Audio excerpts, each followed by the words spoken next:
നിങ്ങളുടെ favourite shows ഇനി ഒരിക്കലും മിസ്സാവില്ല. ഇപ്പോൾ C5 കാണും നിങ്ങളുടെ ഫേവറേറ്റ് ഷോസ് തികച്ചും സൗജന്യമായി.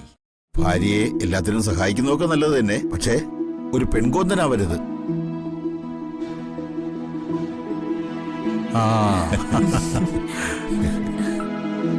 തൽക്കാലം ഇവരോടൊക്കെ ഒന്ന് ഒട്ടി നിൽക്കാം. അല്ലെങ്കിൽ ജയേട്ടനെ കൊല്ലാൻ ശ്രമിച്ചതിൽ എനിക്കും പങ്കുണ്ടെന്ന് വരും. അതെ, കുടുംബത്തിൽ സന്തോഷം നിലനിൽക്കണമെങ്കിൽ ഭാര്യയും ഭർത്താവും ഒരേ മനസ്സായിരിക്കണം. നല്ല ചട്ടിയും കലവും പോലെ. അല്ലേ അമ്മേ? അല്ലേ അച്ഛാ?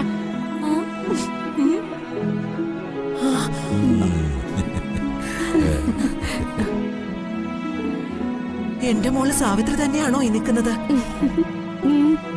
അതെ, ഞാനും അന്തം വിട്ട് നിൽക്കുക. ചെകുത്താന് പെട്ടെന്ന് ദൈവമാകാൻ പറ്റുമോ? പിശാചി മാലാകയാവും. അച്ഛാ, ഒരു തെറ്റ് ഏത് പോലീസുകാരനും പറ്റും.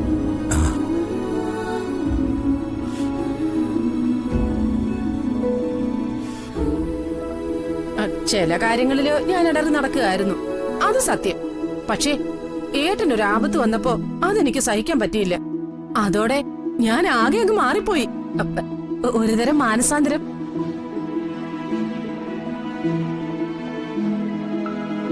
ഏതായാലും സാവിത്രിയുടെ ആ മനസ്സ് മാറിയല്ലോ.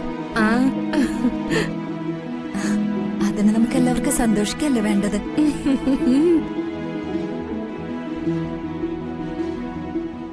എന്നാലും എനിക്കതങ്ങ് തീർത്തും വിശ്വസിക്കാൻ പറ്റുന്നില്ല.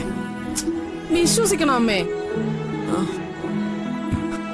വിശ്വസിക്കണം മുത്തശ്ശി. മറ്റൊരു ഗുഡ് ന്യൂസ് കൂടിയുണ്ട്.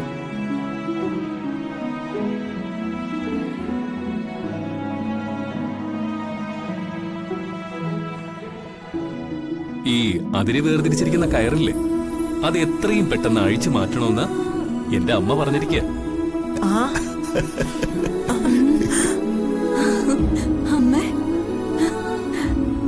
നേരാണോ അത്? അന്ന് തലയ്ക്കകത്ത് പിശാച് കയറിയപ്പോ അങ്ങനെയൊക്കെ സംഭവിച്ചു പോയതാ. എല്ലാവരും അതങ്ങ് മറന്നേക്ക്. നമുക്കേ ആ കയറഴിച്ച് മാറ്റണം. ഏട്ടാ, അതെ, എന്റെ ഏട്ടനോട് ഞാൻ വളരെ മോശമായിട്ട് പെരുമാറി.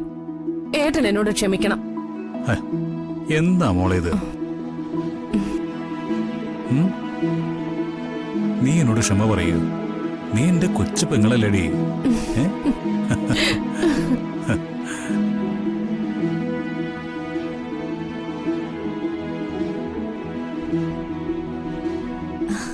ദൈവമേ, നിനക്ക് നന്ദി. ഈ വീട്ടിൽ നിന്ന് മാഞ്ഞുപോയ മഹാലക്ഷ്മി തിരിച്ചു വന്നിരിക്കുന്നു. പൂജാമുറിയിലെ കെടാവിളക്ക് ഇനി കെടാതെ നോക്കണം. മോനെ കാർത്തി, എന്താ മുത്തശ്ശി? എന്റെ മോൻ ജയരാമനെ ഉപദ്രവിച്ചവരാരായാലും അവരെ വെറുതെ വിടരുത്.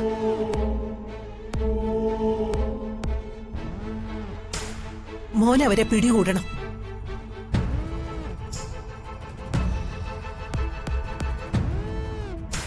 അവരെ നിയമത്തിന്റെ മുമ്പിൽ കൊണ്ടുവരണം. അവരെ കിട്ടുന്നത് വരെ എനിക്ക് ഉറക്കമില്ല.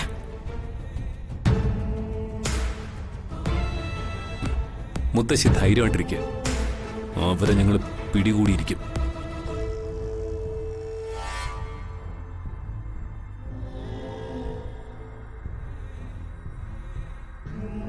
ഡൗൺലോഡ് ചെയ്യൂ C5 ആപ്പ്. കാണൂ എല്ലാ എപ്പിസോഡുകളും സൗജന്യമായി.